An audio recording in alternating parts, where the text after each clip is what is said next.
Good morning everyone, আবার একটা ছোট্ট মিনি ব্লগ নিয়ে তোমাদের সামনে চলে এসেছি। আমি কিন্তু আজ ডিউটি যাচ্ছি, দেখতেই পাচ্ছ আমি এখন ট্রেনে। আর আজ আমার 11টা থেকে ডিউটি। তো ব্যারাকপুর লোকাল ধরেছি, সেজন্য ব্যারাকপুর লোকাল একটা আছে তোমার 9:57-তে, তো ওটা ধরিনি, 10:16 ব্যারাকপুর লোকাল ধরে নিয়েছি। আর সিটও পেয়ে গেছি। আর ব্যারাকপুর লোকাল তো মানেই তো সিট পাবোই, কারণ তোমাদের সাথে কথা বলতে বলতে দেখো 15 মিনিটের মধ্যে কিন্তু আমি আগরপাড়া চলেও আসলাম। আর এখন উঠে দাঁড়িয়েছি, যে আগরপাড়া স্টেশন ঢুকছে। আমি কিন্তু ব্যারাকপুর থেকে আগরপাড়ায় যাই ডিউটিতে, তোমরা জানোই। আর যারা জানো না তাদেরকে বলে দিলাম আরেকবার। তো এই আমি কিন্তু ট্রেন থেকে নেমেও গেলাম।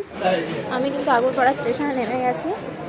এই যে আমি হাঁটছি, হেঁটে হেঁটে যাবো। অনেকটা হাতে টাইম আছে, 11টার থেকে ডিউটি, যেহেতু আজকে অনেকটাই টাইম আছে। এই যে ট্রেন থেকে নামলাম,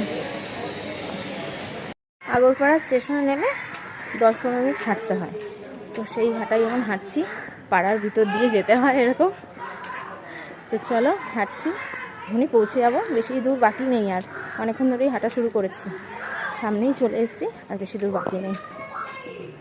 আমি কিন্তু চলে এসেছি ক্লাসে, চলো ঢুকবো এখন, টাটা।